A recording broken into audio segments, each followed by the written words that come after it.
चार मोमबत्तियां की कहानी। रात का समय था। चारों ओर घुप पर अंधेरा छाया हुआ था। केवल एक ही कमरा प्रकाशित था।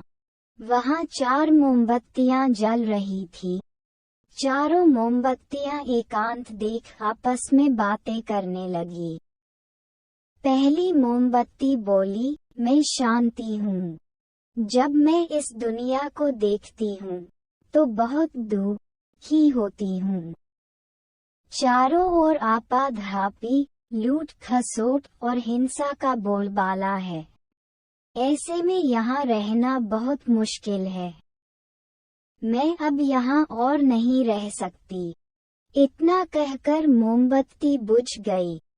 दूसरी मोमबत्ती भी अपने मन की बात कहने लगी, मैं विश्वास हूँ। मुझे लगता है कि झूठ, धोखा, फरेब, बेईमानी मेरा वजूद खत्म करते जा रहे हैं। ये जगह अब मेरे लायक नहीं रही। मैं भी जा रही हूँ। इतना कहकर दूसरी मोमबत्ती भी बुझ गई। तीसरी मोमबत्ती भी दुखी थी। वह बोली, मैं प्रेम हूँ। मैं हर किसी के लिए हर पल जल सकती हूँ। लेकिन अब किसी के पास मेरे लिए वक्त नहीं बचा। स्वार्थ और नफरत का भाव मेरा स्थान लेता जा रहा है। लोगों के मन में अपनों के प्रति भी प्रेम भावना नहीं बची। अब ये सहना मेरे बस की बात नहीं। मेरे लिए जाना ही ठीक होगा। कहकर तीसरी मोमबत्ती भी बुझ गई।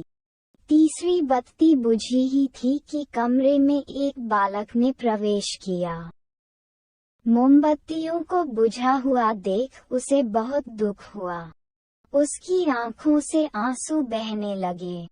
दुखी मन से वो बोला, इस तरह बीच में ही मेरे जीवन में अंधेरा कर कैसे जा सकती हो तुम? तुम्हें तो अंत तक पूरा जलना था, लेकिन तुमने मेरा साथ छोड़ दिया। अब मैं क्या करूँगा? बालक की बात सुन चौथी मोमबत्ती बोली, घबराओ नहीं बालक। मैं आशा हूँ और मैं तुम्हारे साथ हूँ।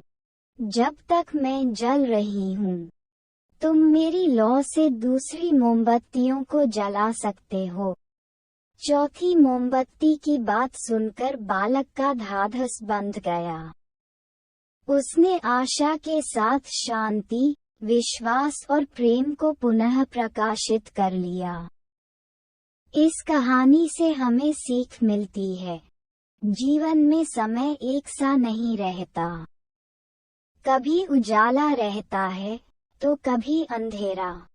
जब जीवन में अंधकार आए, मन अशांत हो जाए, विश्वास डगमगाने लगे और दुनिया पराई लगने लगे, तब आशा का दीपक जला लेना।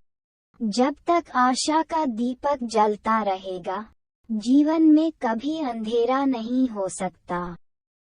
आशा के बल पर जीवन में सब कुछ पाया जा सकता है। इसलिए आशा का साथ कभी ना छोड़े।